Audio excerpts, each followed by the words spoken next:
Hello and welcome to Money Matters. Since the pandemic started over a year ago, health has become a focus for many as people realize the need to have a strong immune system. This has meant healthy eating, along with the sale of healthy foods, is on the rise. I spoke with one health food retailer that's seen a 100% increase in business during the year of COVID, as well as a woman who changed her diet at the start of the pandemic to improve her health.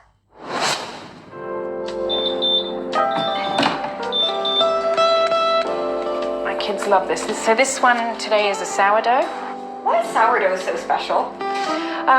It's better for you than regular bread. The gluten load is much less. It's better for your gut, basically.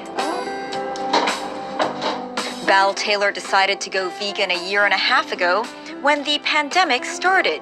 Knowing she'd be homebound with her family, she would have time to study recipes and try them out. For me, the whole point of this was to really look at how I was fueling my body and to really drop anything that was processed. So very little of what I cook for myself comes even out of a can. In the first 3 weeks, the changes to her body were drastic. She says she lost 5 kilos. Since she began, she's lost a total of 11 kilos. I had been working out at the gym like a crazy person and not seeing any results, and I was feeling very tired. All of a sudden I had this massive surge of energy just from adjusting what I ate. So this is homemade almond milk. I just made it this morning. I soaked the nuts overnight, and it's just nuts and water, filtered water. I don't waste the nuts. I use this in keto bread, which is, bread is expensive. Val says that she's actually spending less on food by going vegan. What it does cost her is time.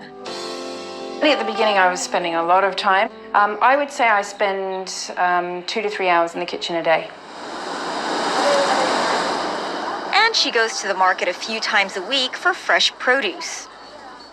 Okay. Yes, please. With all the washing and chopping involved, she says it's worth investing in a good blender, food processor, and dehydrator. For those who don't have time to make their own healthy meals, there are many options. One survey shows that 73% of Hong Kongers have used online channels to buy groceries more frequently than before in 2020, and that 84% will likely continue to do so in the future. Shima Shimzu, who started her online food business back in 2016, says that COVID was a game changer for her. We basically doubled our sales, maybe even more. Yeah, it was a huge growth.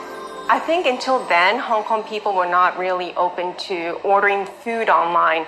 They want to call us and say, so what is it like? How do we order? And we got a lot of inquiry before people placed their first order. But 2020, no questions asked. People were ordering things online.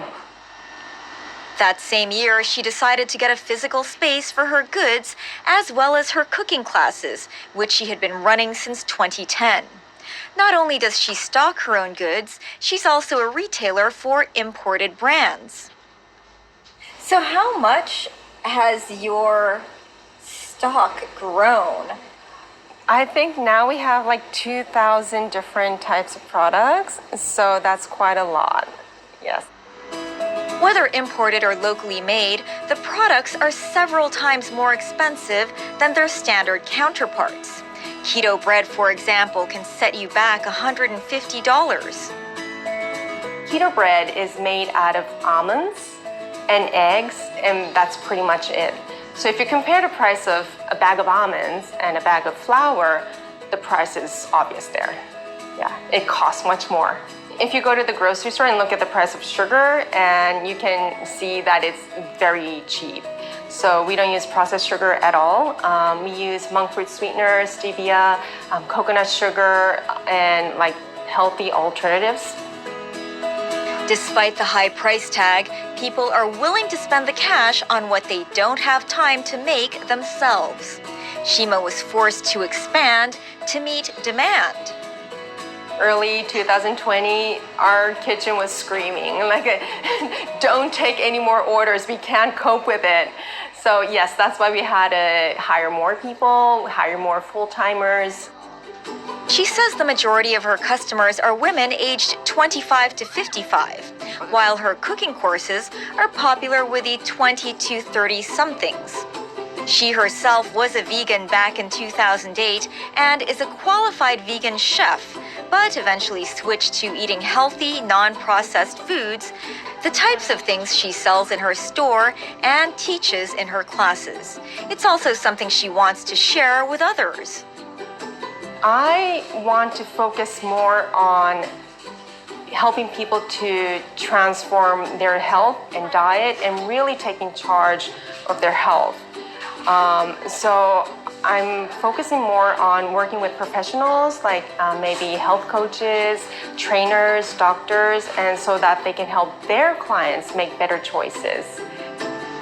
Like Bal, she says the return on healthy eating for her was her energy levels. Like everyday life, just by having more energy and being able to perform their best and, the happiness that comes inside, this is really priceless. Nutritionist Dr. Sonal Hattangdi-Haridas agrees. You have to weigh out the cost versus benefit ratio in terms of what you're investing in your health versus how much you want to spend on a disease later. So you'd rather spend a little more in buying the right vegetables, and if you do eat the right kind of chicken or fish, the right meat, rather than then later on have to pay doctor's bills because you weren't paying attention to your body for such a long time.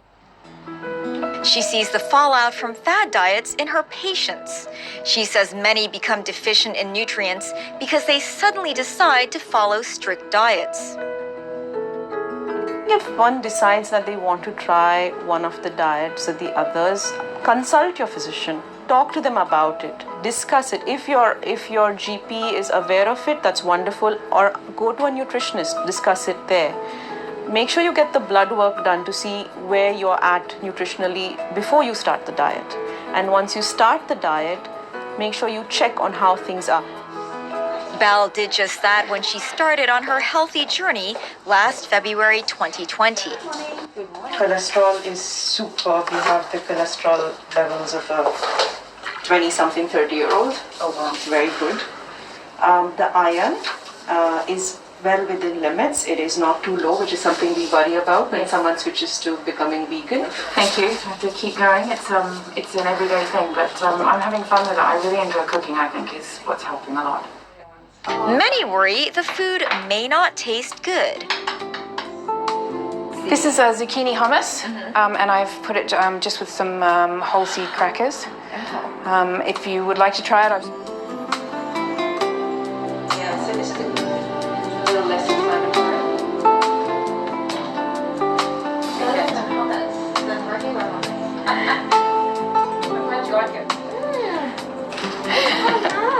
Good.